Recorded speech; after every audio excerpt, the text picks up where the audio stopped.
करू.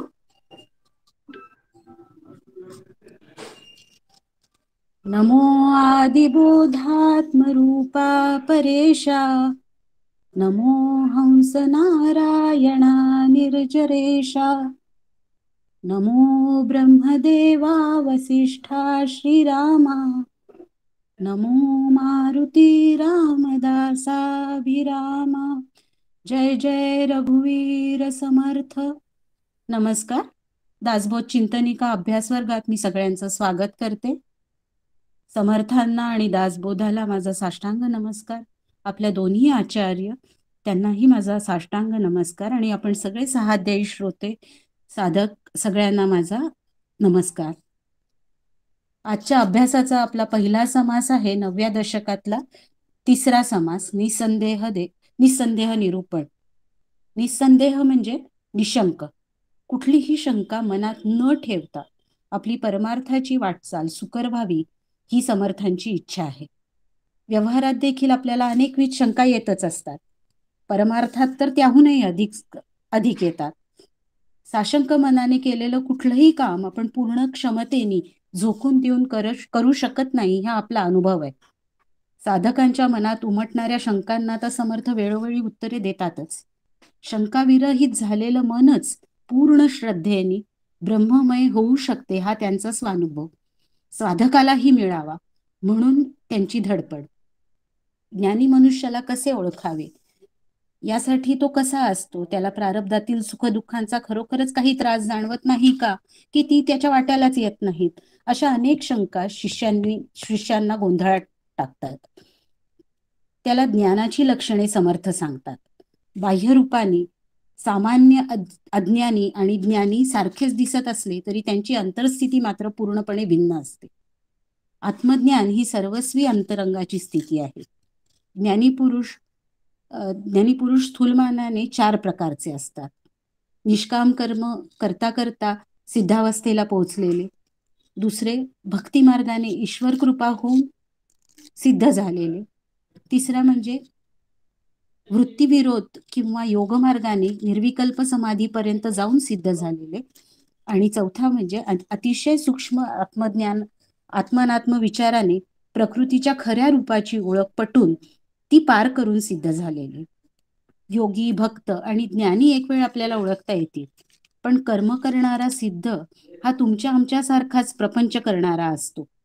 पण त्याच्या जीवनात परमार्थ आणि प्रपंच हातात हात घालून चालत असतात. त्याला कर्माची नीट ओळखाण झालेली असते. त्याचा प्रपंच म्हणजे केवळ कर्तव्यापुरता, कामनारहित असा अनासक्त असतो. याचंच विस्तृत विवेचन या समासात समर्थ करतात. आजचं चिंतन सादर करणारी बहिणींची जोडी आहे. दोघीही डॉक्टर काकांच्या अनुग्रहित आहेत. त्यांच्या आई देखील डॉक्टर काकांच्याच परिवारातील, त्यामुळे घरातच परमार्थाचं बाळकडू त्यांना मिळालंय आणि भरपूर आध्यात्मिक श्रवण लहानपणापासून झालेलं आहे. पहिला समास आज घेणार आहे अनाघाताई मोहरील. ते अहमदाबादेत रिझर्व्ह बँकेत नोकरी करतात. राष्ट्रसेविका समितीच्या माध्यमातून सामाजिक कामही करतात आणि पदाच्या परीक्षा देखील देत आहे. सध्या प्रबोधची परीक्षा त्या देत आहेत. मी अनघाताईंना विनंती करते की त्यांनी आपलं चिंतन सुरुवात करावी. अनघाताई. नमस्कार. आवाज येतोय माझा? हो. हा, करू सुरू? हो हो. हा, ठीक. मला वाटते अंतरी त्वा वसावे, तुझ्या दास बोधासी त्वा बोध व्हावे, अपत्या परी पाववी प्रेम ग्रासा, महाराजया सद्गुरु रामदासा. जय जय रघुवीर समर्थ. परमपूज्य डॉक्टर काकांना वंदन करते. आपल्या दोन्ही आचार्या त्यांना वंदन करते आणि श्रोते तुम्ही माझे सहाध्यायी तुम्हालाही वंदन करते आणि माझा आजचं चिंतन सुरुवात करते. आजचा माझा चिंतनाचा समास दशक 9 समास 3 निसंदेह निरूपण. आता निसंदेह शब्द आला म्हणजे हे उघडच आहे की श्रोत्याच्या मनात कशाबद्दल तरी संदेह निर्माण झाला आहे आणि त्याचे निराकरण वक्त्याने या समासात केलेले आहे. आता संदेह कशाबद्दल निर्माण झाला, का निर्माण झाला, कसा निर्माण झाला, ह्यासाठी आपल्याला ब्रह्मनिरूपण समासातली शेवटची ओवी बघायची आहे. आता मौन्य न भंगावे, करू न काहीच न करावे, असो न निशेष नसावे, विवेक बळे. वक्ता म्हणतो की स्वरूपानुभव घ्यावा, त्यात राहून मौन भंगू देऊ नये, सर्व काही करून काही केले नाही असे निस्संग असावे आणि दिसायला वेगळे दिसून अनुभवाने अगदी मुळीच निराळे नसावे. स्वस्वरूपाचा अनुभव घेण्याचा प्रवास हा विश्वास, विचार किंवा चिंतन व अनुभव ह्या टप्प्यातून होतो. ब्रह्मनिरूपण समासात समर्थांनी ब्रह्मस्वरूप स्वस्वरूपाबद्दल सविस्तर सांगितले आहेच. श्रोता त्यावर विश्वास ठेवण्याच्या स्थितीपर्यंत पोचणार तोच समासाच्या शेवटच्या ओवीत वक्ता म्हणतो की मौन भंगू देऊ नये, सदा सर्व काळ निस्संग असावे, कर्म करून भोग भोगून अकर्ता अभोक्ता असावे. तेव्हा श्रोताच्या मनात ब्रह्मज्ञानाबद्दल पुन्हा एकदा संदेह निर्माण झाला. श्रोता विचारतोय की ब्रह्मज्ञान असे कसे असते, म्हणजे सगळी कर्मे करून अकर्ता व सगळे भोग भोगून अभोक्ता, सगळ्यांमध्ये राहून मनुष्य इतका अलिप्त कसा काय राहू शकतो? कारण जर योगी भोग भोगून अभोक्ता राहत असेल तर मग स्वर्ग, नरक, जन्म, मृत्यू हे कसे काय येते? त्यांनाही हा नियम लागू व्हायला हवा, पण तसे होताना तर काही दिसत नाही. योगी पुरुष मार खातो, शोकाने विव्हल झालेला दिसतो, शरीर यातना सहन न होऊन कणतो, असे कसे काय होते व? इतके अनेक प्रश्न श्रोत्याला पडलेले आहेत. कारण वास्तविक दिसताना तर आपल्यालाही असेच दिसते की माणूस ब्रह्मज्ञानी असला तरी त्याला नाना प्रकारच्या यातना, दुःखे व संकटे भोगावीच लागतात. ह्या सर्वाचा त्याच्या मनावर काहीच परिणाम होत नाही की काय? पुन्हा श्रोत्याची शंका. सामान्य माणसाच्या दृष्टीने पाहता हे सर्व फारच अशक्य वाटते. कारण दिसते तसे नसते म्हणून जग फसते असे जे आपण म्हणतो ते इथे दिसते. समर्थ म्हणतात की अज्ञानाच्या दृष्टिकोनातून ज्ञानी माणसाच्या जीवनाकडे बघितले तर असे विरुद्ध किंवा विकृत अनुमान निघते. मागच्या सत्रामध्ये अलका मावशींनी सांगितलेले ज्ञान मिळवणे सोपे पण अज्ञान घालवणे फार कठीण हे वाक्य मी खूपच छान लक्षात ठेवलंय. मनुष्याने अज्ञानाच्या भूमिकेतून बाहेर पडणे महत्वाचे. तसे झाले तरच ज्ञान मनामध्ये स्थिर, अंतःकरणात स्थिर होऊ शकतं. रोजच्या कामातलेच एक उदाहरण सांगते. म्हणजे एखाद्या डब्यात जर कोणती निराळीच वस्तू असेल आणि आपल्याला जर का दुसरीच कुठली वस्तू ठेवायची असेल तर आपल्याला त्या डब्यातली आधीची वस्तू संपूर्ण काढून घेऊन तो डबा पूर्णपणे रिकामा करायला लागतो आणि मगच त्यात आपण ती दुसरी वस्तू ठेवू शकतो.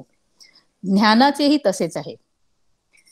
इथला वक्ता हा अत्यंत ज्ञानी, सात्विक आणि सभ्य असल्यामुळे तो श्रोत्याला असं काही हडत थुडत करत नाहीये. म्हणजे की तुम्ही अज्ञानीच आहे आणि असं आहे तसं आहे वगैरे असं न हिणवता श्रोत्याच्या आपल्या कलाकलाने त्याला अज्ञानातून बाहेर पडण्याचा मार्गदर्शन करतोय.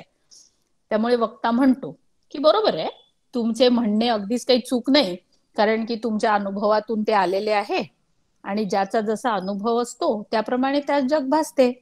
म्हणजे स्वस्वरूपाबद्दल ज्याला कमी ज्ञान आहे किंवा अजिबात ज्ञान नाही त्याला ज्ञानी पुरुषाच्या विशाल अनुभवाची कल्पना कशी काय येणार? ज्ञानी ओळखण्यास आपणही ज्ञानी व्हायला पाहिजे. म्हणजे जावे त्याच्या वंशा तेव्हाच कळे आणि तेव्हाच आपला संदेह निरूप हे निसंदेह होईल, संशय रहित आपण होऊ शकतो.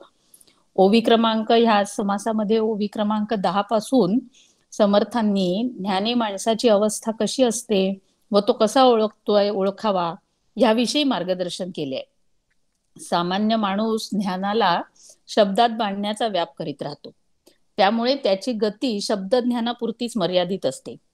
ब्रह्मज्ञान हे शब्दांच्याही पलीकडले असल्याने ते न कळल्यामुळे आणि देहबुद्धीमध्ये जीवन अडकवून घेतल्यामुळे मनुष्याला अनेक आपदा सोसाव्या लागतात व जन्म मृत्यूच्या खेपा कराव्या लागतात. देहाच्या दृष्टिकोनातून सिद्ध पुरुषाला बघितले तर त्याची योग्यता सामान्य माणसाला कधीच कळू शकणार नाही. इथे मला जरा 15वी ओवी पण महत्वाची वाटते, ती मी घेतली इथे. तैसा अज्ञान पतित आणि ज्ञानी जीवनमुक्त, दोघे समान मानिल तो युक्त, कैसा म्हणावा. आत्मज्ञानी पुरुषाचे थोरपण स्वरूपानुभवामध्ये असते. स्वरूपानुभव ही आंतरिक स्थिती आहे. त्याला जाणण्यासाठी मनुष्याने त्या अनुभवापर्यंत पोहोचणे आवश्यक आहे. त्यासाठी निधिध्यासन हे साधन सर्वात महत्वाचे आहे. निधिध्यासन हे आत्मानुभवाच्या 4 साधनांपैकी एक आहे. 4 साधन, पहिली 2 साधनं आहेत श्रवण आणि मनन. निधिध्यासन हे श्रवण आणि मनन यांचा परिणाम आहे असे मला वाटते. ज्याचे चिंतन करायचे त्याच्या सदैव स्मरणात राहणे ह्याला निधिध्यासन म्हणतात. आणि अशा प्रकारे आपण ब्रह्मरूपाचे सतत स्मरण ठेवले तर त्याला निधिध्यासन म्हणायचे. ओवी क्रमांक 17 पासून समर्थांनी ब्रह्मज्ञानी कसा ओळखावा ह्याच्या खुणा सांगितल्यात. म्हणजे 18व्या ओवीमध्ये 18, 19 आणि 20 ओव्या मी जरा इथे घेतल्या आहेत, हे थोडस करण्यासाठी, समजण्यासाठी म्हणून. तयास कैसे गवसावे, शोधू जाता तेची व्हावे, तोची होता म्हणावे न लगे काही. देही पाहता दिसेना, तत्वे शोधिता भासेना, ब्रह्म आहे निवडेना काही केल्या. दिसतो तरी देहधारी, परीच परी काहीच नाही अंतरी, तयास पाहता वरी वरी कळेल कैसा. आत्मज्ञानाच्या योगाने मी पण अंतर्धान पावतो. निधिध्यासाने स्व आणि स्वरूप एकमेकात विलीन होते. त्यात नावालाही वेगळेपण उरत नाही. त्याचा शोध घेणे कठीण आहे, कारण शोध घेता घेता आपण तेच होऊन जातो. देव पहावयासी गेले, देवची होऊनी ठेले, असे तुकाराम महाराज जे म्हणतात ते हेच आहे. आपणच स्वस्वरूपाशी तदाकार झाल्यावर बोलणे, चालणे, शोध घेणे सारे आपोआपच थांबते. ह्याला मौनाची स्थिती म्हणतात, जी समर्थांना ब्रह्मनिरूपणाच्या शेवटच्या ओवीत अपेक्षित आहे. ब्रह्मज्ञान कोणत्या देहात आढळत नाही. पंचमहाभूतात अनुभवालाही येत नाही. ब्रह्मरूप असते, पण स्वरूपापासून वेगळे काढून बघता येत नाही. मी देह आहे ही जाणीवच तिथे विरून गेलेली असते. जीव हा फक्त देहाद्वारे प्रारब्ध भोगण्यासाठीच ठरतो. म्हणूनच जीवनमुक्त ब्रह्मज्ञानी हा कर्म करून अकर्ता व भोग भोगून अभोगता राहतो. त्याची अंतरस्थिती शोधून पाहिल्यास तो सदा सर्व काळ शाश्वत वस्तू आहे हे लक्षात येईल. सामान्य मनुष्यासारखे मनाचे संकल्प विकल्प त्याला कधीही स्पर्श करत नाहीत. तो सदैव सहज असलेल्या आत्मस्थितीमध्ये राहतो. 25व्या ओवीत समर्थ म्हणतात की जयास जन्म मरण व्हावे, ते तो नव्हेची स्वभावे, नाहीच ते आणावे कोठून कैसे. अविद्येमुळे जीवपण व जीवपणामुळे जन्म मरण भोगावे लागते. परंतु ज्ञानी पुरुष हा परमात्म स्वरूप असतो, स्वस्वरूपाशी एकरूप झालेला असतो. त्यामुळे जन्म मरण जीवपणा त्याच्या ठिकाणी दृष्टीस येत नाही. ज्ञानी पुरुष निर्गुण असतो व निर्गुणालाही जन्म मृत्यू नसतो. त्याच्याविषयी जन्म मृत्यूच्या कल्पना करणे हे अज्ञानी माणसाचे लक्षण होय. उदाहरणार्थ, जर एखाद्याने सूर्यावर थुंकण्याचा प्रयत्न केला तर सूर्याला तर काहीच होत नाही, उलट थुंकी स्वतःच्या अंगावर पडते. तसेच ज्ञानी पुरुषाच्या जन्म मरणाची कल्पना केली तर कल्पना करणाराच जन्म मृत्यूच्या फेऱ्यात अडकतो. आत्मज्ञानी पुरुष परमात्म स्वरूप असतो. त्याला सामान्य मनुष्य समजले तर आपणही सामान्यच राहतो. आत्मज्ञान प्राप्त करून घेण्याची पात्रताही आपल्यात येणार नाही.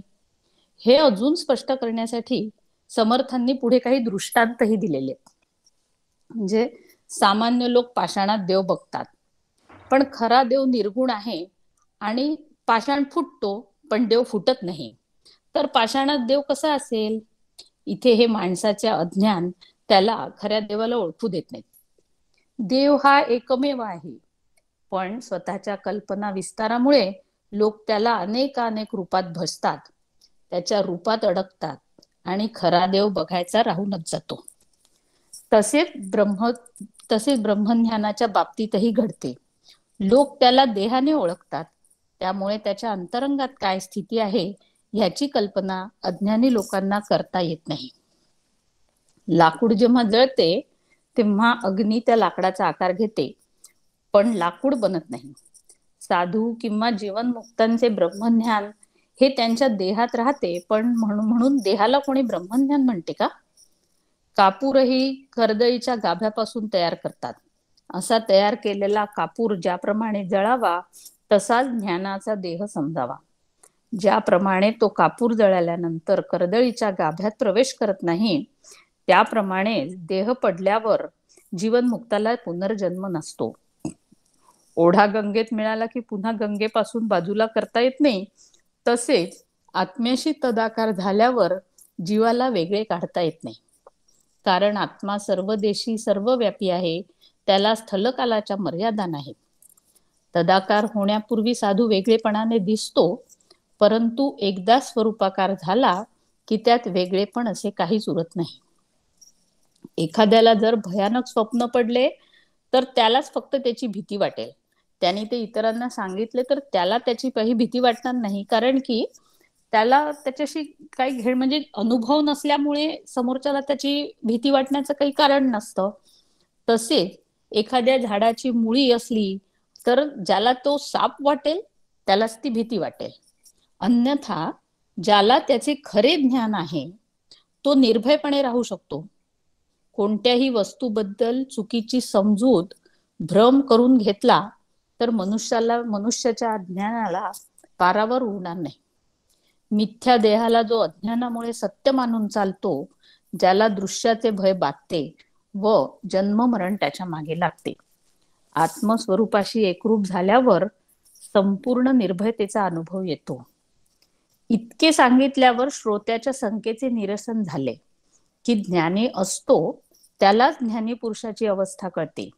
अज्ञानी मनुष्य मात्र जन्म मरणाच्या फेऱ्यात अडकतो. ज्ञान प्राप्त व्हावे म्हणून सर्वजण खटपट करीत असतात. ज्ञान प्राप्त करण्याबद्दल पुढील समासात आणखीन सविस्तर चर्चा समर्थांनी मांडलेली आहे. माझं चिंतन आणि तेव्हा आता माझं चिंतन मी थोडं इथेच थांबवते आणि माझ्या वाणीला विराम देते. मला थोडं ठीक आहे. थँक्यू. अनघाताई, छान मांडलं तुम्ही. सगळा समासाचा आढावा छान घेतला. संपूर्ण अगदी ओळीनी सगळ्या ओव्यांच्या आधाराने सगळं सांगत गेलात आणि छान हे झालं. तुमचा सर्वात स्वस्वरूपाचा प्रवास कसा असतो, तो विश्वास, साधना आणि मग अनुभव असा आपण करतो ते सांगितलं. रिकाम केल्याशिवाय आपलं आधी बुद्धी स्वच्छ बुद्धीतच याचं प्रतिबिंब आपल्याला पडू शकेल. म्हणजे जिथे मळ नाही, निर्मळ आहे, त्याच्यावरच प्रतिबिंब स्वच्छ पडेल. तेही छान सांगितलं. ज्ञानी माणूस जो असतो तोच ज्ञानी आणि अज्ञानी असं दोन्ही त्याला लक्षात येत असतं. तो अज्ञानीही कसा विचार करतो, पण अज्ञानाला मात्र ज्ञानी ओळखायचं अनुभवच नसतो. त्यामुळे तिथे त्याचा अनुभव तोकडा पडतो आणि तो मात्र अज्ञानी माणूस ज्ञानाला ओळखू शकत नाही. हेही छान समजावलं. आणि म्हणूनच बाहेरून जरी सारखे वाटले ज्ञानी आणि अज्ञानी, तरी ज्ञानी माणसाला ओळखण्यासाठी ज्ञानीच व्हावं लागतं, हेही सांगितलं तुम्ही. जीवनमुक्तांची लक्षणं ओव्यांच्या आधाराने सांगितली समजाव. आणि समर्थांनी जे सांगितलंय की अज्ञानी माणसाच्या मर्यादा त्यांनी दाखवून दिल्या आहेत, तेही तुम्ही छान व्यवस्थित समजावून सांगितलं. कापूर आणि ओढा याच्या उदाहरणावरनं स्वरूपाकार झाल्यानंतरच्या स्वरूपात काय होतं याची कल्पना आपल्याला येते. छान तुमचा आढावा छान घेतला गेला आजच्या समासाचा. यानंतरचा जो दुसरा समास आहे आजच्या सत्रातला, तो आहे जाणपण निरूपण. जाणतेपण म्हणजे समजूतदारपणा. व्यवहारात जाणतेपण हा स्वच्छ बुद्धीचा गुण आहे, तर परमार्थात तो शुद्ध बुद्धीचा धर्म आहे. व्यवहारात माणूस बुद्धीच्या पुढे काय आहे हे पाहतो, तर परमार्थामध्ये बुद्धीच्या मागे काय आहे हे पाहायचे असते. बुद्धीच्या मागे प्रकाश व प्रेरणा देणारा आत्मा वास करतो. परंतु बुद्धी जगाशी व्यवहार करण्यामुळे स्थूल बनते. सूक्ष्म आत्मस्वरूपाचे ज्ञान होण्यास बुद्धी प्रथम आत्मसन्मुख व्हावी लागते आणि त्यासाठी श्रवण, मनन व निदिध्यासनाने ती हळूहळू आत्माकार होऊ लागते आणि आत्म्याच्या शुद्ध प्रेरणेचा साक्षात अनुभव घेण्यास सक्षम बनते. संत सद्गुरू अशा अद्वैतावस्थेचा अनुभव घेतात. त्यांचे हे सूक्ष्म स्वरूप निरोगी कल्पनेने आकलन करण्याची बुद्धीची शक्ती म्हणजे शिष्याचा जाणतेपणा. साधन चतुष्टय संपन्न असा शिष्याकडे ती क्षमता असते. साधनेने ती प्राप्त करता येते, पण योग्य साधन न केल्यास मात्र मोक्षाचा अधिकार प्राप्त होऊ शकत नाही, हा सावधगिरीचा इशाराही समर्थ या समासात देतात. ज्ञानी आणि अज्ञानी यातील फरक या समासातून समर्थांनी समजावून सांगितलं आहे. यावरचं विवेचन आज सादर करणार आहे पल्लवी वर्तक. तळेगाव दाभाडे इथल्या SET BEd कॉलेजच्या त्या प्राचार्य आहेत. शिक्षण शास्त्रामध्ये त्यांनी PhD केलेलं आहे. पुण्यातल्या गीता तत्वव्रती द्वारे भगवद्गीता अभ्यासाचा त्यांनी 2015 पासून सुरुवात केली. डॉक्टर काकांच्या आणि आदरणीय मंदाताईंच्या प्रवचनांचं भरपूर श्रवण त्यांनी केलंय. लोणावळा येथे दासबोध वाचनाकरता त्यांनी एक ग्रुप देखील सुरुवात केलेली आहे. मी पल्लवीताईंना विनंती करते की त्यांनी त्यांचं चिंतन मांडायला सुरुवात करावी. पल्लवीताई. हो, माझा आवाज ऐकू येतोय? हो, येतो.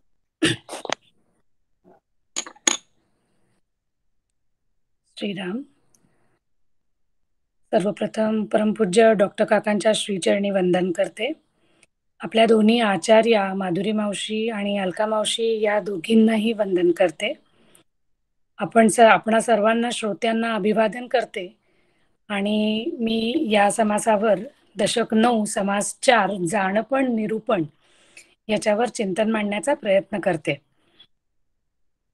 निस्संदेह निरूपण समासामध्ये समर्थांनी ज्ञानी व अज्ञानी माणसांविषयी ते बोलले आहेत. आता पृथ्वीवर जी असंख्य माणसे आपल्याला दिसतात त्यांचे जर वर्गीकरण करायचे झाले तर समर्थ म्हणतात की हे एकाच प्रकारे वर्गीकरण करता येईल, ते म्हणजे ज्ञानी व अज्ञानी.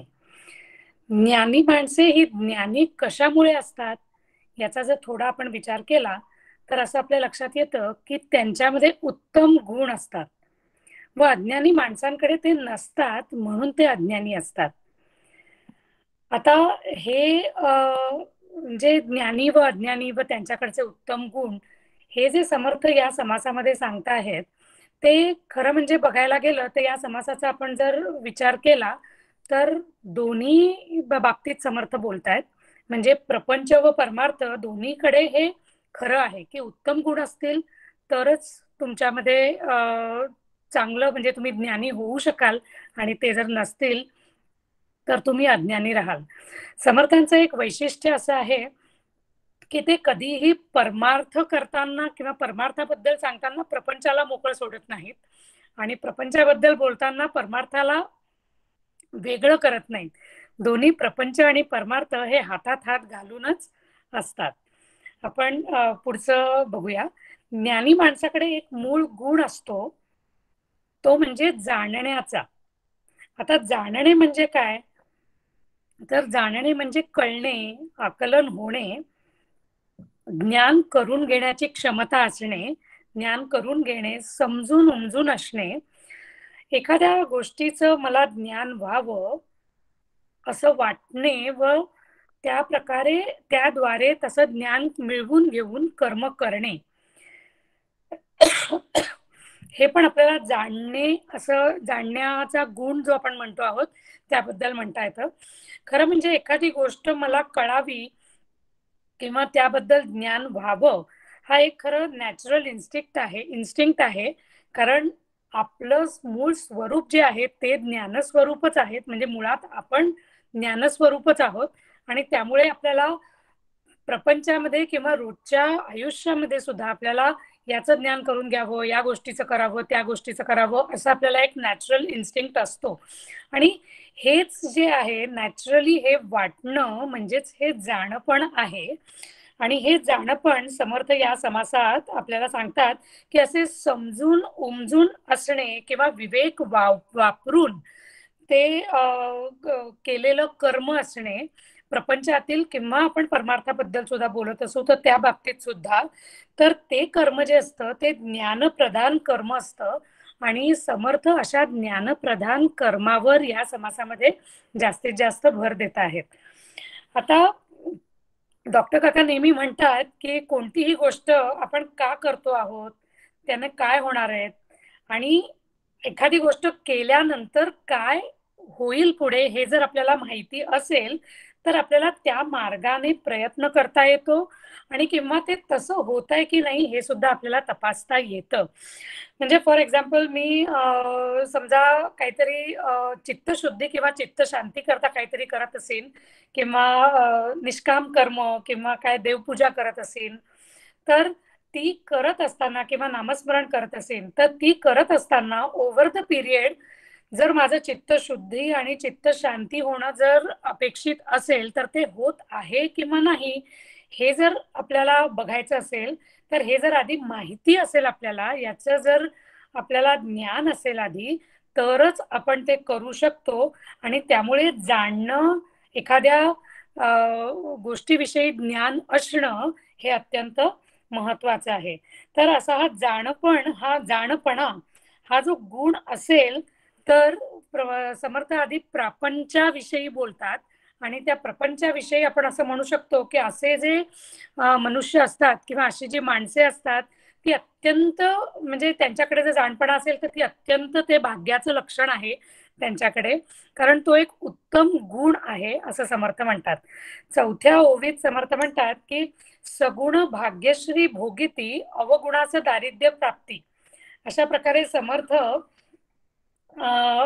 यांचं वर्णन करता आहेत. आणि त्यानंतर मात्र समर्थ ओवी क्रमांक 6 ते 23 पर्यंत साधारण प्रपंचातील जाणते आणि नेणते म्हणजे ज्ञानी किंवा अज्ञानी अशा लोकांचं ते वर्णन करतायत. तर जाणते जे असतात, म्हणजे मी प्रपंचाविषयी बोलते आहे, किंवा जे ज्ञानी असतात तर ते कसे आपल्याला दिसतात सर्वसाधारण आपल्या आयुष्यामध्ये, की अशी माणसे ही त्यांच्या आयुष्यात यशस्वी असतात, त्यांचं जीवन यशस्वी असतं. एखादं कार्य जर करायचं असतं तर ते त्या कार्याबाबतीत संपूर्ण आधी सगळीकडनं चौकशी करतात की काय आहे, कसं आहे, याचे परिणाम काय होणार आहेत वगैरे, अशी सगळ्या बाजूनी ती चौकशी करतात आणि मगच कार्याला सुरुवात करतात. म्हणजेच काय तर त्या पर्टिक्युलर कामाविषयी किंवा कर्माविषयी किंवा कार्याविषयी जेवढी आवश्यक जी विद्या असेल ती विद्या ते ग्रहण करतात, त्याची माहिती मिळवतात आणि मग ते वैभव कमावतात आणि भोगतात. आणि असे जे असतात असे ते भाग्यवंत असतात असे समर्थ म्हणतात. अशा लोकांना जगामध्ये मान्यता देखील असते. आणि असे जे भाग्यवंत असतात, अर्थात यांच्याकडे जाणपणा हा गुण असतोच, जो मूळ गुण आपण म्हटला, पण त्याच्याच योगाने इतर जे सद्गुण असतात जे आपल्याला माहिती आहेत की सातत्य असतं, चिकाटी असते, विवेक करण्याची म्हणजे विवेक बुद्धी असते त्यांच्यामध्ये, तर हे जे आहेत हे सगळे सत्वगुणाचे आविष्कार आहेत. आणि हे सगळं असल्यामुळे असे लोक जे असतात प्रपंचामध्ये आपल्याला दिसणारे, तर ते जाणते असतात, त्यांना आपण प्रपंचातील ज्ञानी असे आपण म्हणू शकतो. आणि एक्झॅक्टली याच्या उलट जर आपण बघितलं तर ज्यांच्याकडे असे सगळे गुण नसतात, ज्यांच्याकडे जाणपणा नसतो, ते ज्यांच्याकडे अवगुण असतात, म्हणजे समर्थ इथे एका ओवीमध्ये म्हणतात की असे जे असतात ते करंटे असतात आणि म्हणजे ते रजोगुण त्यांच्याकडे भरपूर असतो, चंचल मन असतं, तमो गुणात्मक वृत्ती असते, म्हणजे आळस आणि अशा प्रकारचे ज्ञान करून घेण्याची इच्छा जी असते, तो जो गुण आहे जाणपणाचा, तर तो त्यांच्याकडे त्याची कमतरताच असते. आणि म्हणून मग हे काय करतात तर हे काहीच करत नाहीत आणि प्रपंच त्यांना, हे समर्थ त्यांना म्हणतात करंटा म्हणतात, कारण यांच्याकडे काही मिळवण्याकरता, काही कर्म करण्याकरता आवश्यक तेवढी विद्या पण नसते. आणि मग परिणामी ते गोंगळवाणे, दैन्यवाणे दिसतात आणि असतात असं समर्थ 14व्या ओवीमध्ये सांगतात. समर्थ करंटे यांना अशा करता म्हणतात की त्यांच्याकडे विद्या नसते, त्यांच्याकडे विवेक बुद्धी जी असते, जो सत्वगुणाचा आविष्कार आहे, ते नसतं, त्यांच्याकडे कुशलता नसते आणि अशा प्रकारे यांचं जीवन जे असतं ते खरं म्हणजे नरदेहाची प्राप्ती झालेली असते, खरं म्हणजे काहीतरी मिळवण्याकरता परमार्थाच्याच दृष्टीने खरं म्हणजे, पण हे प्रपंच सुद्धा त्यांचा सफल करू शकत नाही आणि मग परमार्थाची काय कथा. समर्थ म्हणतात की आधी प्रपंच करावा नेटका आणि मग लागावे परमार्था, असं समर्थ म्हणतात. समर्थ आणखीन एका 20व्या ओवीमध्ये अशा नेणतेपणा असलेल्या लोकांबद्दल किंवा अजाणतेपणा असलेल्या लोकांबद्दल म्हणतात की विंचू सर्प हे सुद्धा त्यांना चावतात. आता याचा जर अगदी शब्दशः अर्थ घेतला तर विंचू आणि साप हे विषारी प्राणी आहेत, त्यांना हात लावला तर ते चावतात. एवढं साधं ज्ञान सुद्धा जर त्यांच्याकडे नसेल तर त्यांची काय गत होणार. आणि याचाच जर आपण अर्थ वेगळा काढून घेतला तर अशी लोक जी आपल्याला आपल्या आयुष्यामध्ये भेटतात की जे आपल्याला फसवतात, आपल्याला दुःख देतात, आपल्याला त्रासदायक असतात, अशा लोकांना पण जर आपण समजू शकलो नाही, त्यांना ओळखू शकलो नाही तर, आणि म्हणजे त्यांना ओळखावे कसे याचे पण जर आपल्याला ज्ञान नसेल तर मग काय होणार जीवनामध्ये, तर आपल्या जीवनाचा घातच होईल आणि कार्यनाशच सगळीकडे आपल्याला अनुभवाला येऊ शकतं. समर्थ आणखीन सांगतात की अशा लोकांच्या बाबतीमध्ये वैरी जे असतात ना ते यांना जिंकून घेतात, म्हणजे कारण त्यांना कुठल्या प्रकारचं ज्ञानच नसतं की अशा लोकांची सुद्धा कसं डील करायचं. समर्थ दासबोधामध्ये ना इतकं सर्वांगीण म्हणजे प्रपंचाच्या दृष्टीने सुद्धा सर्वांगीण आणि पारमार्थिक दृष्टीने सुद्धा सर्वांगीण असं ज्ञान समर्थांनी दिलेलं आहे की ठकास महाठक वगैरे असं सुद्धा समर्थ सांगतात आणि शिकवण देतात. असे जे नेणते असतात त्यांना भ्रम निर्माण होतो, कारण त्यांची बुद्धी नीट काम करत नाही, त्यामुळे ते भ्रमिष्ट असतात. आणि समर्थ अशाच लोकांच्या बाबतीमध्ये ओवी क्रमांक 32 मध्ये म्हणतात की जे अज्ञानी आणि नेणते असतात त्यांना जर समजा एखाद्या पदार्थाला अंधारामध्ये ते भूत समजतात, कारण त्यांना खरा पदार्थ कुठला आहे याचा विचारच करता येत नाही. तो त्यांना दिसला पदार्थ की त्यांना ते भूत समजतात आणि खोट्या कल्पनेनेच ते झपाटले जातात आणि प्राणास मुकतात. पण हे जर आपण जाणतेपणा असलेल्या लोकांच्या बाबतीमध्ये जर बघितलं तर हे लोक हे मनुष्य हे ओळखतात की नेमकं काय आहे, भूत आहे का नेमकी काय कुठला पदार्थ आहे त्या भूताच्या मागे दिसणारा. तर हे असे जाणते असतात. नेणत्या लोकांना त्यांचं स्वहित कळत नाही आणि त्यामुळे त्याचं ज्ञान नसल्यामुळे कुठल्याच याचं त्यांची अधोगतीच होत जाते प्रपंचामध्ये आणि त्यांना अत्यंत यातना भोगाव्या लागतात. समर्थना आणखीन 21व्या ओवीमध्ये इथे म्हणतात की अशा ज्या नेणत्या व्यक्ती असतात किंवा नेणते जे मनुष्य असतात तर ते वस्तू विसरतात. आता वस्तू विसरतात म्हणजे याचा अर्थ आपल्याला एक असाही घेता येतो की त्यांची बुद्धी भ्रमिष्ट झाली असते, बुद्धी काम करत नाही, त्यामुळे विसरणे हा जो सगळ्यात म्हणजे चांगला नसणारा गुण जो आहे तो त्यांच्यामध्ये आढळतो. आणि याच गोष्टीचा जर आपण पारमार्थिक दृष्टीने विचार केला तर वस्तू वस्तू हा शब्द ब्रह्माला वापरतात, म्हणजे वस्तू हे ब्रह्माला म्हणतात. तर वस्तू विसरतो याचा अर्थच असा आहे की आपलं मूळचं स्वरूप, आपण ब्रह्मरूप आहोत, आपण ब्रह्म हेच आपलं स्वरूप आहे आणि ते आपण विसरलो आहोत आणि म्हणूनच अज्ञानांच्या रांगेमध्ये आपण जाऊन बसलो आहोत सर्वसामान्य माणसं. अशा प्रकारे समर्थ अलगद आपल्याला प्रपंचातील जाणपणापासून परमार्थातील जो जाणपणा आहे किंवा अज्ञानपणा आहे किंवा नेणतेपणा आहे त्याकडे आपल्याला ते घेऊन जातात.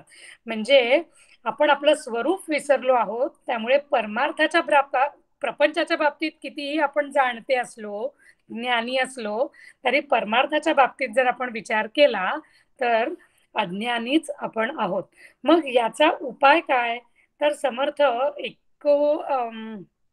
24व्या ओवीमध्ये असं म्हणतात की याकरता काय करावे, तर माया, ब्रह्म, जीव, शिव या सगळ्यांबद्दल आधी जाणावे. म्हणजेच काय तर शास्त्राभ्यास आधी करावा आणि सार काय, असार काय, भाव, अभाव या सगळ्यांबद्दल आधी जाणून घ्यावे, शास्त्राभ्यास करावा. खरा करता कोण आहे हे ओळखून घ्यावे, याचं ज्ञान करून घ्यावं. हे हे जे ज्ञान करून घ्यावं असं जेव्हा आपण म्हणतो आहोत, तेव्हा ते परोक्ष ज्ञानाच्या बाबतीमध्ये सध्या आपण बोलतो आहोत. खरा करता कोण आहे? अज्ञानामुळे आपल्याला असं वाटतं, सगळ्या भ्रांती आपल्यामध्ये असतात की देह म्हणजे मी आहे, हे सगळं जग माझ्या आजूबाजूला दिसतंय हे सत्य आहे आणि त्याच्याच मुळे करता मी, भोगता मी, या सगळ्या चारी भ्रांती या अज्ञानामुळे आहेत आणि त्यामुळे मीच करता मीच भोगता असं आपल्याला वाटतं. तर खरा करता कोण आहे हे ओळखून घ्यावं, हे जाणावं असं समर्थ 25व्या ओवीमध्ये सांगतात. बंध बंध म्हणजे काय आणि मोक्ष म्हणजे बांधलेला कोण आहे आणि मोक्ष कोणास मिळणार आहे याचं ज्ञान करून घ्यावं, म्हणजेच मुक्ती याबद्दल ज्ञान करून घ्यावं. देव निर्गुण आहे हे आधी जाणून घ्यावं. मी कोण आहे आणि माझा आणि देवाचा संबंध काय, निर्गुण देवाचा आणि माझा संबंध काय आहे हे आधी जाणून घ्यावं. देव व मी एकच आहे हे पण जाणून घ्यावं आधी. म्हणजेच काय तर समर्थ 29व्या ओवीमध्ये म्हणतात की आपणास आपण जाणावे. आणि समर्थांनी दशक 5 समास 6 मध्ये सुद्धा शुद्ध ज्ञान निरूपणामध्ये सुद्धा ते म्हणतात की ऐक ज्ञानाचे लक्षण, ज्ञान म्हणजे आत्मज्ञान, पहावे आपणासी आपण या नाव ज्ञान.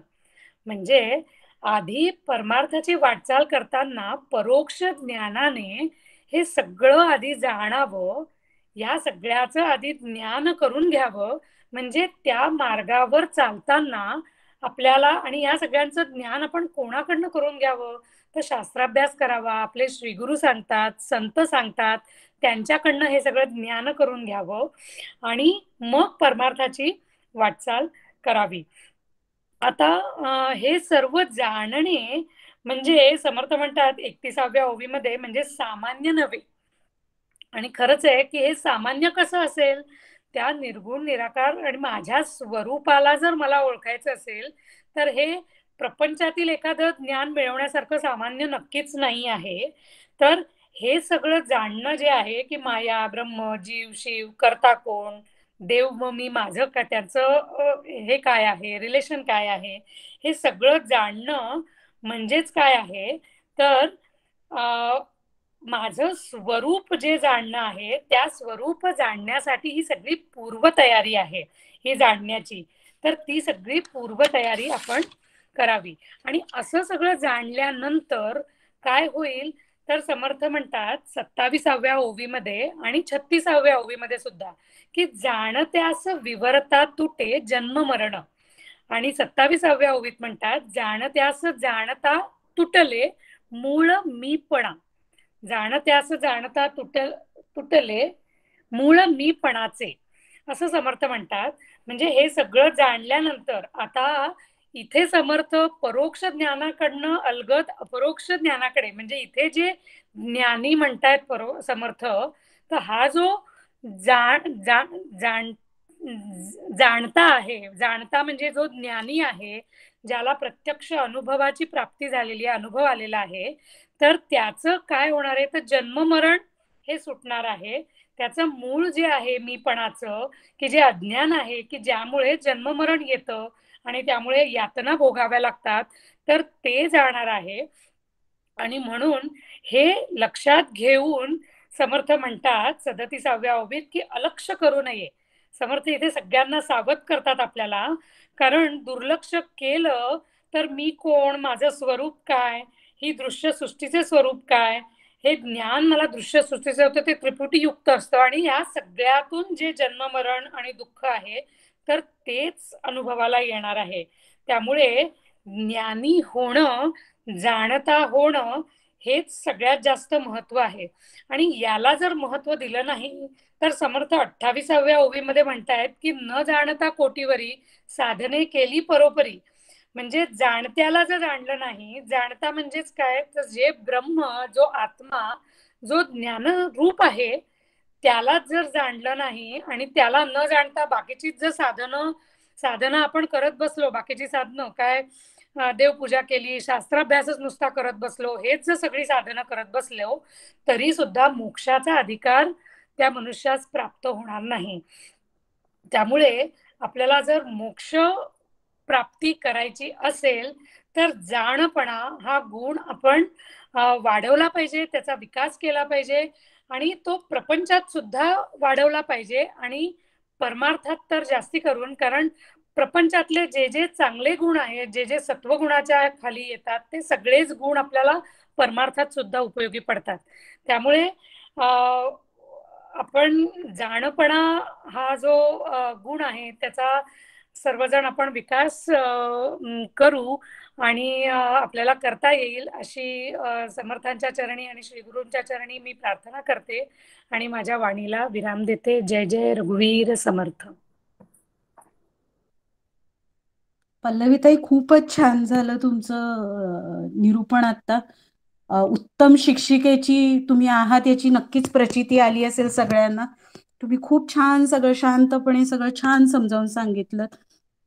प्रपंचामध्ये आणि परमार्थामध्ये कसे सगळीकडेच आपल्याला सत्वगुणाची आणि चांगल्या गुणांची गरज असते आणि त्यांनी आपला अधिकार कसा वाढतो हे अशी सुरुवात करून मग नंतर हळूहळू तुम्ही छान विस्तार करत गेलात त्याचा.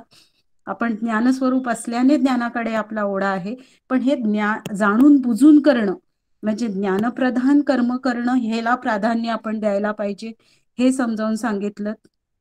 आणि तुम्ही म्हणाला ते खरंच आहे, जोपर्यंत आपल्याला ध्येय नेमकं काय आहे, रिझल्ट काय हवा आहे, त्याची पूर्ण व्यवस्थित कल्पना असेल तरच आपण नेमकं कुठपर्यंत आहोत, कुठे पोचायचं आहे याची स्वतःची म्हणजे आत्मपरीक्षण करण्यासाठी हे सगळं माहिती असलं तरच आपल्याला कळेल की आपण नेमकं कोणत्या पायरीवर आहोत. प्रपंचातले ज्ञानी कसे असतात, अज्ञानी कसे असतात, नेणते जाणते, याची खूप छान सगळ्या गोष्टी समजावून सांगितल्या ओव्यांच्या आधाराने करत करत. आणि समर्थांनी याची प्रपंच आणि परमार्थ अशी दोन्हीकडे कशी सांगड घातली तेही छान समजलं. विंचवाचं आणि सापाच्या उदाहरणावरनं आपण आपल्या भोवतीच्या माणसांसाठी कसं लागू पडतं तो दृष्टांतही छान उलगडून सांगितला तुम्ही. आणि वस्तूचा शेवटचा ते तर मला खूप आवडलं तुम्ही जे सांगितलं, विस्मरण, वस्तूच्या विस्मरणाबद्दल, याचा प्रपंचातला अर्थ आणि परमार्थातला अर्थ जो आपल्याला लक्षात घेणं जास्त गरजेचं आहे. छान, एकंदरीत छान सगळं सांगितलं. उपाय नेणतेपणा घालवण्यासाठी पहावे आपणासी आपण या नावज्ञान, या ज्ञानाचीच कास आपल्याला धरली पाहिजे हे पुन्हा पटवून दिलं आणि छान हे केलं. यानंतर आपल्याला आज माधुरीताई तर काही आज आपल्याला जॉईन होणार नाहीये, त्यामुळे मी अलकाताईंना विनंती करते की त्यांनी या दोन्ही समासांवर मार्गदर्शन करावं. अलकाताई. जय जय रघुवीर समर्थ. प्रभू रामाच्या चरणी, हनुमंता चरणी समर्थांना वंदन करते, सद्गुरूंना वंदन करते.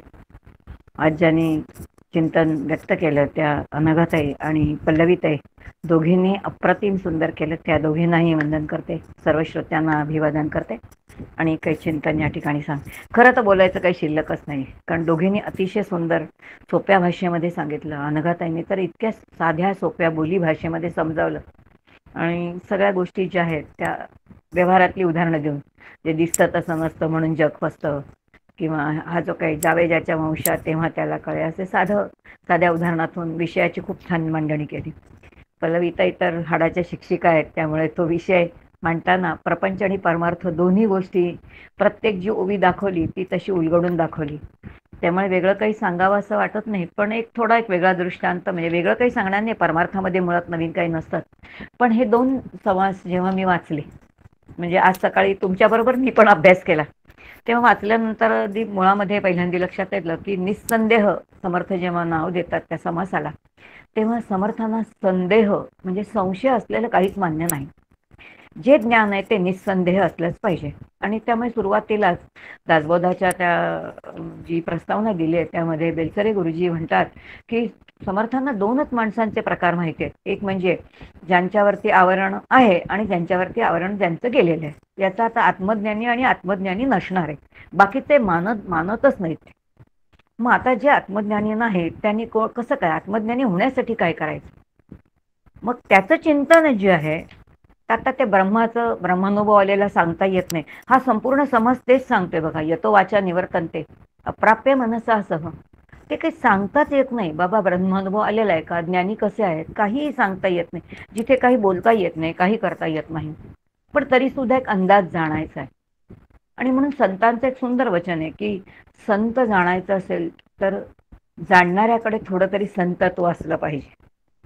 जसं म्हणतात शिवम भूत्वा शिवम यजेत. शिव होऊनच शिवाचं जर पूजन केलं तर आपल्याला जर आत्मज्ञानापर्यंत जायचं असेल तर काही चिंतन करावं लागेल. आणि मग ते चिंतन, मग ब्रह्म कसं आहे, निर्मलम निश्चलम शांतम निरामयम सद्रूप चिद्रूप आनंद घन असं जर असेल तर मग हे सद्गुण आपल्यामध्ये मांडणं आहे. आणि हे सगळं करता करता मला एक काकांचं वचन फार सुंदर आलं. दोन्ही समासांना ते परफेक्ट लागू आहे. काका नेहमी म्हणतात की करता जीव आहे, करत्या जीवानी करवित्याच्या आज्ञेमध्ये राहायचंय, करवित्याची उपासना करायची आणि अकर्ता व्हायचे. पहिला समास आपल्याला पूर्ण अकर्ता व्हायला शिकवतो. आता जो अकर्ता होतच नाही तो कोण आहे, तर तो अज्ञानी आहे. मग तोही शांत बसलेला आहे. उभीच सांगते, एक काय ते अगदी ज्ञानी आहे आणि एक अज्ञानी आहे. वरतून दोन्ही सारखेच दिसत आहेत. ज्याच्यामध्ये समर्थ म्हणतात एक तटस्थ मानसी एक सहजची आळशी दोन्ही म्हणून आहे सारखी वर्म जाणे तो पारखी. असं हे जे काही आहे हे सगळं जे आहे तेव्हा नेमकं जीवानी काय करायचंय, आत्मज्ञानासाठी काय चिंतन करायचंय ते चिंतन आपल्याला समर्थ सांगतात. आणि मग हे सगळं सांगताना सद्गुरू जे ज्ञान आहे ते सद्गुरूंनी दिलेलं ज्ञान कुठे आहे, ते सर्पदंश हा शब्द मला ऐकला आणि एका क्षणामध्ये मला शंकराचार्यांचे स्मरण झालं. आचार्यांच्या चरित्रामध्ये एक सुंदर विचार आहे बरं का, जो आत्ता पल्लवीताईंनी थोडा त्याचा विचार घेतला होता की प्रपंच आणि परमार्थ दोन्ही ठिकाणी सद्गुणांची आपल्याला आवश्यकता आहे. हे दोन वेगळे आहेत का?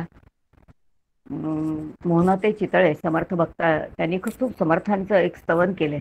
त्या स्तवनामध्ये ते म्हणतात, प्रपंच परमार्थाचे नाते उमाशंकराचे परस्परा विण न भागे पळभरही कोणाचे.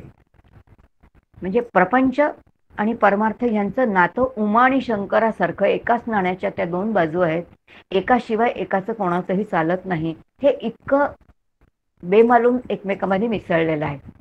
आपण प्रपंच वेगळा करायचा म्हणतो आणि परमार्थ वेगळा करायचा म्हणतो. नाही, संत म्हणतात तुमचा प्रपंचच परमार्थ स्वरूप झाला पाहिजे. केव्हा होईल? ज्ञानाने होईल, विचारांनी होईल. आणि तो विचार आपल्याला संत देतात, साधू देतात, ज्ञानी देतात. आणि मग आचार्य म्हणतात की थोडी कल्पना करा, आपलं शरीर आहे, शरीराची एक उजवी बाजू आणि डावी बाजू. उजवी बाजू खूप वाढली आणि डावी अशक्त राहिली, शरीर बेडप दिसणार आहे. उलट डावी वाढली आणि उजवी अशक्त राहिली तरी शरीर बेडप दिसणार आहे. आता कल्पना करू, उजवी म्हणजे परमार्थ आहे, डावी म्हणजे प्रपंच आहे. एकच वाढलं चालेल का? नाही. शरीर जर सुंदर सुडवल व्यवस्थित दिसायचं असेल तर दोन्ही बाजू व्यवस्थित असल्या पाहिजेत. तसा प्रपंच जर उत्तम व्हायचा असेल तर परमार्थामध्ये, प्रपंचामधले आणि परमार्थामध्ये दोन्ही गुण सारखेच आहेत. सद्गुणांचं महत्त्व दोन्हीकडे आहे. आणि हे दोन्ही सद्गुणांचं महत्त्व जाणून आचार्य म्हणतात की कधीतरी शिष्याने साधूंचा आणि सद्गुरूंचा जो बोध आहे त्या बोधाचा सर्पदंश आपल्याला करून घेतला पाहिजे. आणि तो दंश असा केला पाहिजे जसं सापाचं विष शरीरामध्ये भिनलं की तो जीव माणूस जातोच हो, तसं सद्गुरूंच्या बोधाने, त्यांच्या चिंतनाने त्या बोधाचा असा दंश शिष्याने करून घेतला पाहिजे की तो जीवरूपाने गेला पाहिजे. आता तर जीवरूपाने, अहमरूपाने तो गेला पाहिजे. आणि त्यानंतर तो कशा रूपाने राहील? आता तो 6 रूपाने राहील. अहमरूपाने गेल्यानंतर 6 रूपाने शिल्लकच राहणार आहे. किती सुंदर विचार आहे. म्हणजे सोहम साधनेचा जी एक शेवटचा टप्पा आहे तो टप्पा या ठिकाणी आपल्याला समर्थ त्या ठिकाणी सांगतात. आणि मग जाणपण निरूपणामध्ये पल्लवी त्यांनी आणखीन एक सुंदर मला विचारतो शब्द मला फार आवडला बरं का, ज्ञानप्रधान कर्म करणं. जाणपण निरूपण म्हणजे जाणूनच कर्म करणं. लक्षात येईल की समर्थांनी संपूर्ण वेदांताच्या प्रक्रिया सांगितल्या. वेदांताच्या प्रक्रिया सांगितल्यानंतर एक सर्वसामान्यपणे अशी एक समज येतो की जो ज्ञानी आहे ना तो काहीच कर्म करत नाही, कारण मग कर्माचं त्याला गरजच नाही आहे. तो ज्ञानी आहे, मग त्याला कर्माची काय गरज आहे. आता त्याचं काय आहे, आता प्रारब्धावरती तो देह टाकतो आणि तो काय असेल ते असेल, त्याला येईल ते काम तो करतो. आता उरलं उपकारापुरतं असं आपण सहज म्हणतो. पण समर्थ या समासामध्ये असं म्हणत नाहीयेत. जाणपणपणे हा जो जाणणारा आहे तोही कर्मच करतोय, लक्षात घ्या. जाणपण निरूपणामध्ये सुरुवातच केली आहे की एकाला एक अत्यंत यशस्वी भाऊ आहे आणि एक अत्यंत कसं आहे तर अपयशी आहे. कारण काय आहे तर जाणपण आहे. इथे जाणपण म्हणजे समर्थांना जे जाणपण म्हणायचं ते लौकिकातलं तर म्हणायचंच आहे, पण पारलौकिकातलं स्वरूपातच आहे. कारण वस्तू त्यांनी उल्लेखच केलेला आहे वस्तू म्हणून. वस्तू याचा आता ब्रह्मस्वरूप आत्मस्वरूपातच समर्थ त्या बाबतीत बोलतात. आणि तसं जर असेल तर या ठिकाणी विचार करावा लागेल आपल्याला. आणि तो विचार करताना कशा प्रकाराने विचार करायचा म्हणजे कर्म करायचे. आणि मग जाणपणाने जाणीवपूर्वक आपल्याला कर्म करणं आहे, कर्मातून सुटकाच नाही. आणि ज्ञानप्रधान कर्म करताना आणखीन एक सुंदर मुद्दा पल्लवीताई वापरलात तुम्ही, तो म्हणजे त्या कर्माचं फळ आणि प्रयोजन लक्षात ठेवूनच साधना केली पाहिजे. याचा अर्थ ध्येय समोर असलं पाहिजे. जोपर्यंत ध्येय समोर नसतं तोपर्यंत आपली साधना किंवा जो काही आपलं जे आपण काही केलेलं हातामध्ये घेतलेलं कार्य आहे ते परिपूर्ण तिथेपर्यंत जायचं असेल तर ध्येय नित्य समोर असलं पाहिजे. मग याचा अर्थ इथे जाणपण निरूपणामध्ये कर्माचा विचार आहे. आणि जर कर्म करायचे तर कर्माचा विचार आहे. आणि जेव्हा कर्म करून जेव्हा टाकतो अजाणतेपणी तेव्हा त्याचं काय फळ मिळेल आपल्याला माहिती नाही. पण जे कर्म करायचे यदेव करोती विद्यया करोती ते कसं आहे तर वीर्यवत्तरम भवती असं जर आपल्याला उपनिषद सांगत असेल तर ते कर्म जाणीवपूर्वक करायचे, जाणून घेऊन करायचे. कर्माची कौशल्य काय आहेत, कशासाठी करायचे, प्रयोजन काय आहे, फल काय आहे, हा सगळा जर विचार मला करायचा असेल तर कर्मामध्ये जेव्हा विचार केला जातो आणि विचाराच्या अंती जेव्हा कर्म केलं जातो तेव्हा काय स्वीकारायचंय काय त्यागायचंय विवेक आहेच तिथे. आणि विवेकसहित जेव्हा कर्म केलं जातं तेव्हा ते कर्मयोगाच्या स्तरावरती जातं. आता लक्षात येईल की जाणपण निरूपणामध्ये समर्थ आपल्याला कर्मातून कर्मयोगामध्ये सहज घेऊन जात आहेत की नाही. किती सुंदर सहज समर्थांचं हे वैशिष्ट्य आहे की ते आपल्याला विचाराने कुठून कुठे घेऊन जातात आपल्याला कळत पण नाही. आणि मग लक्षात येईल की ज्ञान एकदा प्राप्त झालं की मग काय आहे की मग नुसतं बसून नाही आहे. परमपूज्य काकांचं आवडीचं एक वाक्य आहे. काका म्हणतात एक कळलं पाहिजे या देहाकडून मला वसूल करून घेता आलं पाहिजे. याचा अर्थ आता ज्ञान झाले काही कळवायचं राहिलेलं नाहीये माझं काही नाही असं नाहीये. ह्याच्याकडनं वसूलच करून घ्यायचंय. उदाहरण बघा आपल्याकडे स्वामी विवेकानंदांचं चरित्र आपण ऐकलेलं आहे सगळ्यांनी. ज्या वेळेला स्वामीजी खडकावरती बसले आत्मज्ञान झालं विलक्षण आनंद झाला आणि म्हणतात ते ठाकूरजींना आज ठाकूरजींची जयंती आहे म्हणून मला ठाकूरजींचं स्मरण झालं. ते असं म्हणतात की मी हाच आनंद उपभोगेन. ते म्हणतात नाही अरे ह्याची किल्ली माझ्याकडे आहे, ही किल्ली मी तुला देणार नाही, ही किल्ली माझ्याकडेच राहील, तुझी हाडं काम करतील. याचा अर्थ आत्मज्ञान मिळाल्या झालं सगळं झालं तरी सुद्धा कर्माशिवाय आपण राहू शकत नाही. मग जाणपणाने कर्म करा आणि अशा प्रकाराने कर्म करा की ज्या कर्माचा लेपच मला लागणार नाही. आणि जेव्हा कर्माचा लेप लागत नाही तेव्हा ते कर्म एक वेगळ्या उंचीचं कर्म आहे आणि हे कर्म समर्थांना अपेक्षित आहे जे समर्थांनी केलेलं आहे.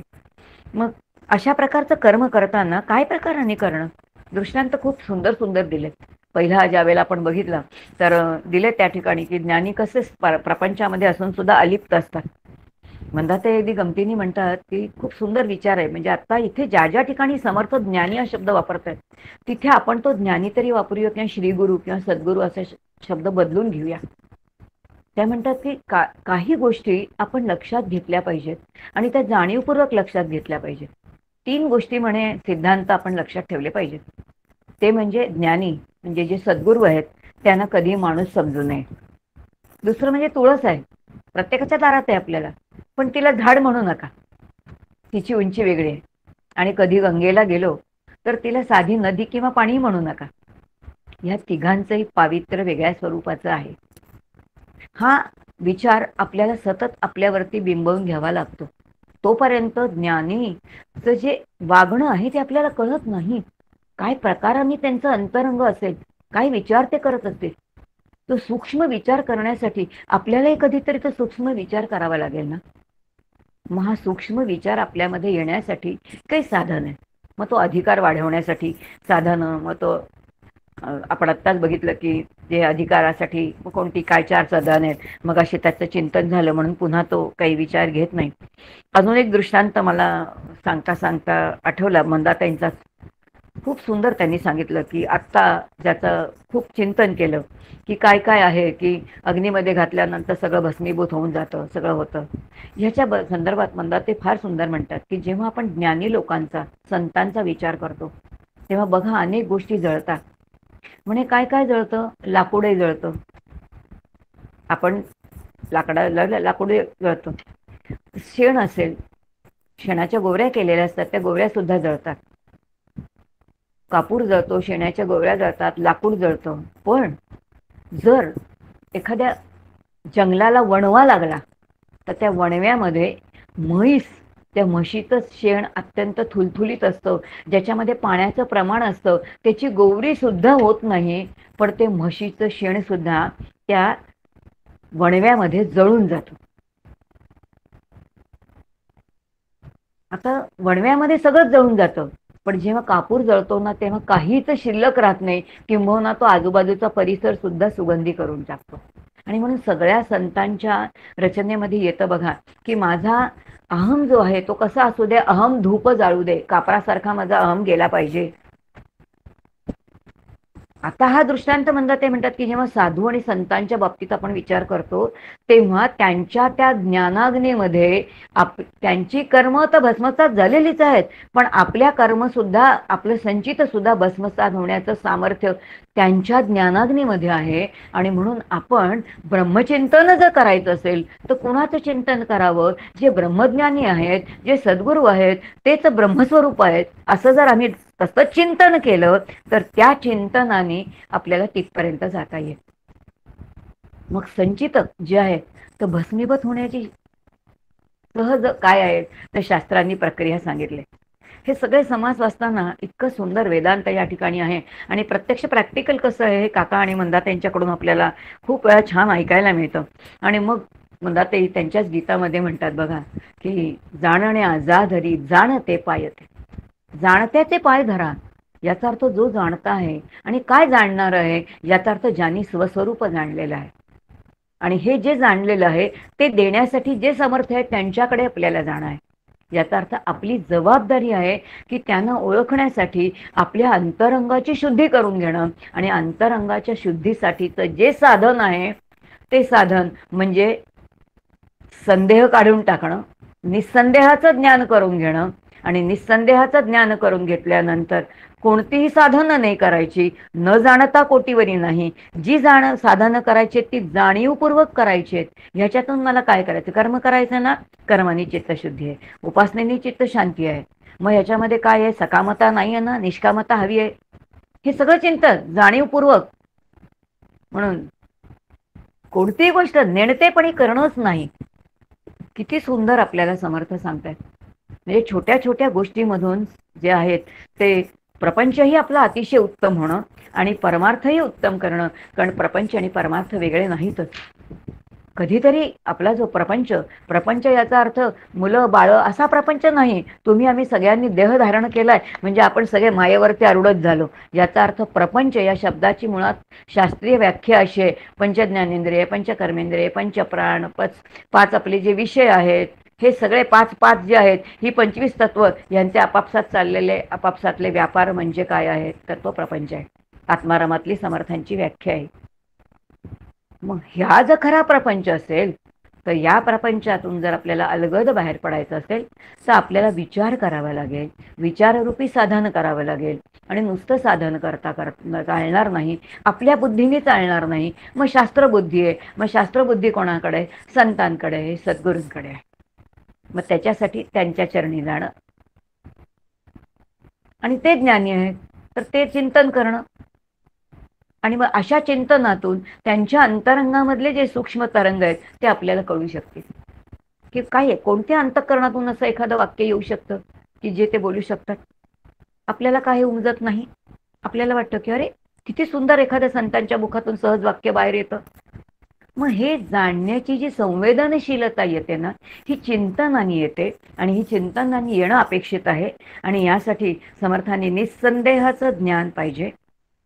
ते कोणतं असेल तर तत्वस्वरूपाचं स्वस्वरूपाचं जाण करून घेणं आणि त्यासाठी जाणणारे जे आहेत त्यांच्या चरणी जाणं आहे.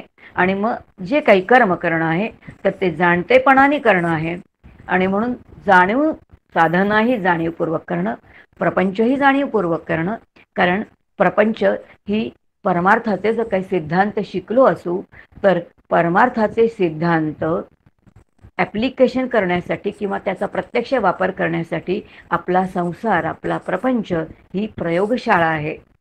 इथे आपणच आपल्यावरती प्रयोग करायचे असतात आणि आपला अधिकार वाढवायचा असतो आणि तो वाढवावा यासाठी समर्थ आपल्याला हा सगळा बोध करतायत. समर्थांना आता तो आहेच, निस्संदेह आहे आणि म्हणून ते निस्संदेहपणे आपल्याला सगळं ज्ञान त्यांच्या अंतरंगातलं खुलेपणे आपल्याला सांगतायत. ते जे काही आपल्याला सांगतायत ते आपल्या अंतःकरणामध्ये तसंच रुजावं अशी प्रार्थना समर्थांच्या चरणी करते आणि मी या ठिकाणी थांबते. जय जय रघुवीर समर्थ. आरतीताई, तुम्ही पण छान सांगितलं बरं का. धन्यवाद अलकाताई. तुम्ही नेहमीच छान सांगतच असता. आज पण एका वेगळ्याच दृष्टीने, खरं नेहमीच आहे हे, वेगळ्या दृष्टिकोन आम्हाला मिळतो तुमचं ऐकल्यानंतर त्याच गोष्टींकडे बघण्याचा. यातले अनेक विचार तर मनातही आधी येत नाहीत. असं अरे असंही असेल का, असंही असेल का, असं दरवेळी ऐकताना वाटत राहतं.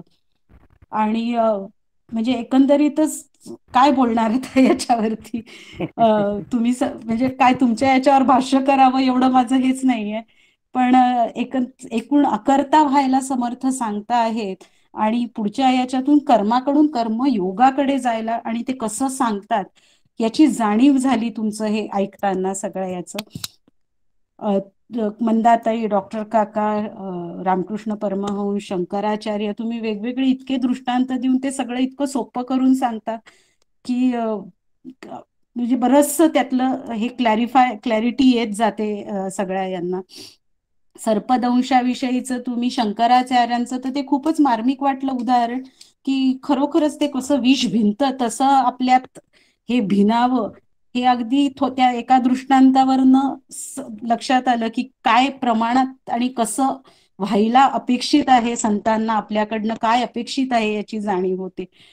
डॉक्टर काकांचं जे सांगितलं की भगवंतापर्यंत पोहोचण्यासाठी जे तिथे पोहोचले आहेत त्यांचं चिंतन करावं हा अगदी साधा सोपा मार्ग आहे आणि तो आपल्याला सहज शक्य आहे. फक्त आपली तेवढा अधिकार आपला वाढवत जाणं हे आपल्या हातातलं आहे आणि ते साधनेनी शक्य होणार आहे, सद्गुरूंच्या कृपेनी शक्य होणार आहे. त्यासाठीच आपण प्रार्थना करूया की आमच्यातलं नेणतेपण जावं आणि ते जाणतेपणाने त्याची जागा घेऊन आम्ही जाणतेपणानेच कर्म आपल्या हातून घडावीत अशी प्रार्थना करूया. आणि शेवटचा श्लोक घेऊया. मृणाल आहे? हो आहे. घेणार? हो हो. व्हावी पूर्ण कृपा गुरु मजवरी, प्रार्थित भावे तुला, वारी सर्व अरिष्ट नेऊनी दया, संमोह जो वाढला, अज्ञानांध जनासी मुक्त करुनी, शांती पदी बैसवी, विनती हीच असे न मागत तुझे, भक्ती तुझी ही हवी. सद्गुरुनाथ महाराज की जय. जय जय रघुवीर समर्थ. जय जय रघुवीर समर्थ. जय जय रघुवीर समर्थ. जय जय रघुवीर समर्थ.